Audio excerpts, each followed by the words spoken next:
Talking about bumps, it is the 25th anniversary of Foley going off the cage. Remember that the Hell in the Cell?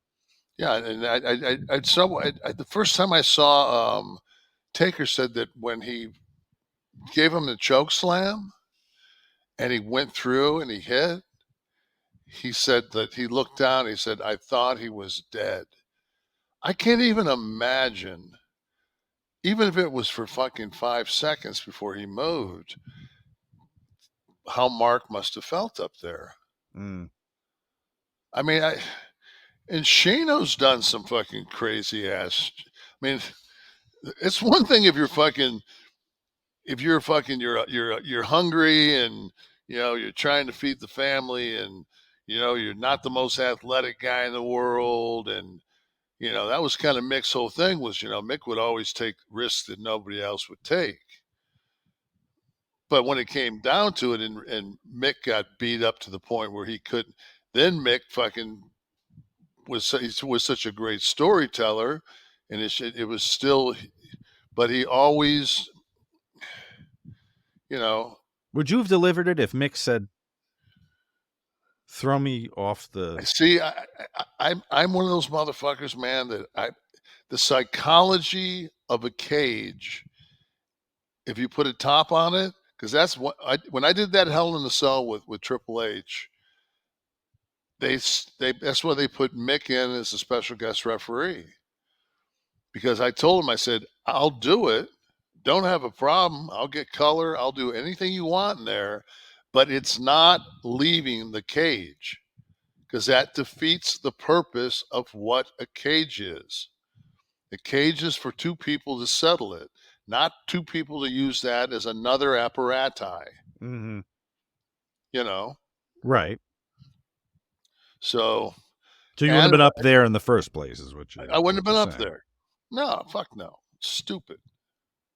I remember Mick talking about the fall through the cage being much more devastating than the one where he went off Well, onto yeah, the. because he went over with momentum, and then he also had at least, I'm not saying it's huge, but maybe 3.5 feet before that fucking table crumbled. Right. Back in the old days with stunt guys, like they fucking we used to jump off like incredibly high. They used fucking cardboard boxes. They didn't use those Right. crash pads. Back in That's the right. day, man, guys like Terry Leonard and guys like that. Those fucking old school guys. And Terry Leonard's the guy that did the Indiana Jones with the bullwhip and went along the fucking underneath the car. Oh wow. And that's shot at like fucking 35, 40. I mean, this Terry Leonard, if nobody knows who Terry Leonard is, he's an amazing second unit director now. He was our second unit director on Ninja Turtles, my first film. But Terry Leonard, like his stunt work is, it's just Mm-hmm. unbelievable. And there's so many guys that had followed in his footsteps. Like those are the people to me that are the most just unappreciated. You know, like you look at Dwayne's body double, his stunt guy. Mm-hmm. Watch him walk around. Watch Dwayne walk around with them fucking loafers on, those tight ass slacks. Then watch his fucking stunt double walk around looking like Jim Otto. You know, so But that first, the fall through the cage, there was a but chair involved too. A chair no, came down no, and potatoed what him it in the is face. he goes through, and I don't I think that I don't know if they planned that to be that, but it was so fast that it basically, like, that didn't stop his fall. Like, he didn't ride that down at all. It just basically, he hit it, it cleared, and then the next thing to break Mick's fall was fucking the planks of wood. Those lovely soft WWE rings in the Yeah. '90s. Yeah. and that's also, I mean, it's just like when a big motherfucker picks you up and gives you just like a sidewalk slam and drops you from like 6'6" and just drops you. I mean, just the elevator stopping that quick and you landing with 300 plus pounds of body weight. It After 240, those fucking boards don't give. Mm, They might as well be cement. right. So Yeah. But it was such a Mick's done so many things. I mean, this is one of many. This is not an outlying moment in his career. He was certainly, this became his calling card, doing the things no one would do, and even just, I remember the early WCW stuff before shit got so crazy. Just those elbow drops off the apron onto the concrete floor. and He my was thing is, taking full ass impact on those. that's such a different category of a human being. Mick's ability to, Mick's ability to put that into a match, make it work psychology wise, and make it be on him. mm, He was the one taking the abuse. He wasn't giving him like if he fucked up jumping off the top, it was on Mick. Like, and Mick knew that. right. Everything that Mick did, the only thing I think that Mick would take back was when he was handcuffed and Rock hit him with those chair It was shots. stiffing him with the chairs. Yeah. And I think after the first or second one, Mick was out Yeah. and couldn't fucking, and he just kept taking them. I think that probably did more damage to Mick and was probably one of the things that if he had to take back, that was one of them because that was huge. That was a damaging, you know. Yeah.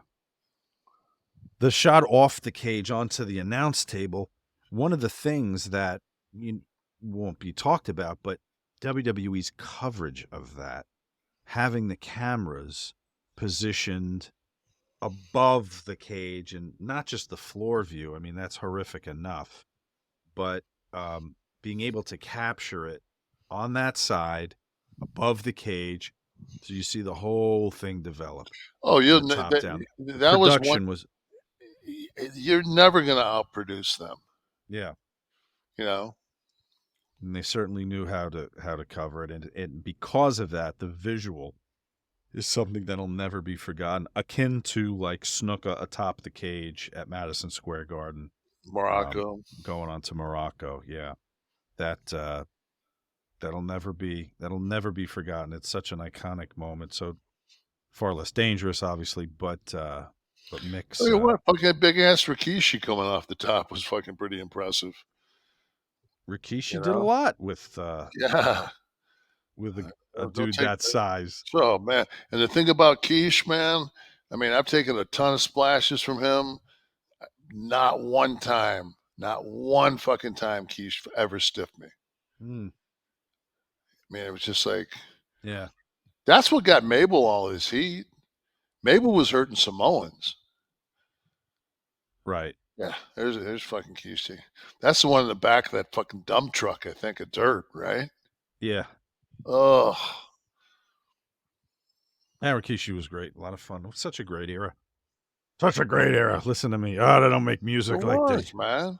they don't make music today like they used to back then. Like you go and you archive some fucking funk Mick Foley shit from over in Japan. Some of those crazy Whoa. bob wire, you watch some of those, you're just like, funk was another one, man. Funk was, Their matches in ECW, which were like how long responsible did it, how for, long did it take people to realize that the getting hit with a fluorescent light wasn't that big of a deal? how long. Well, the It's not. It's like that's kind of, you know.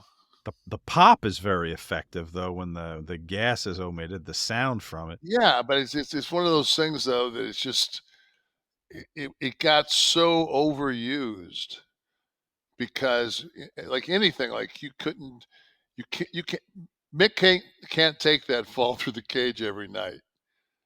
Like the things that are special because they're you know they take such a toll out of the human being that does it. Yeah. I you know no matter what's said, I'm just glad because I like Kenny. I'm just glad that he didn't get hurt. It's Um, miraculous that he didn't yeah, get hurt. but then again, you know, and I'm telling this, you know, I I got kicked in the chin by Scott Uh-huh. and got a stinger and had a brachial plexus injury, and they gave me a med pack, and I worked through it, and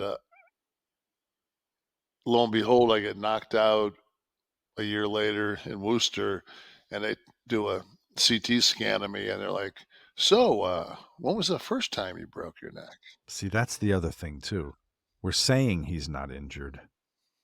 He's not gonna go. He's not getting an MRI tomorrow. You know. Yeah. Well, hopefully he's all right. But like you're saying, if this continues, you know, you're really rolling the dice. All the holy shits and you still got it's in the world. I tell you, man, there's a reason why when Cornette used to say Nash has 5 moves, guess what? I'm 64 fucking years old. I can still do all 5 of them. You know, I can still do all 5 of them. There's not one of them I can't do. If you're booked tomorrow, If I'm booked, if fucking, you got the elbow, the knee, the flipper, the fucking hair. You got. I got the snake eyes. Yep. I got the power bomb. I can still do the squisher. Shit. Big boot. I got all my shit. It still look good. Got first 2 rows of abs in. Fuck. Put me in, coach. I'm ready to play. Oh, wait. And I have psychology. And I'm a selfish prick. The lost art. So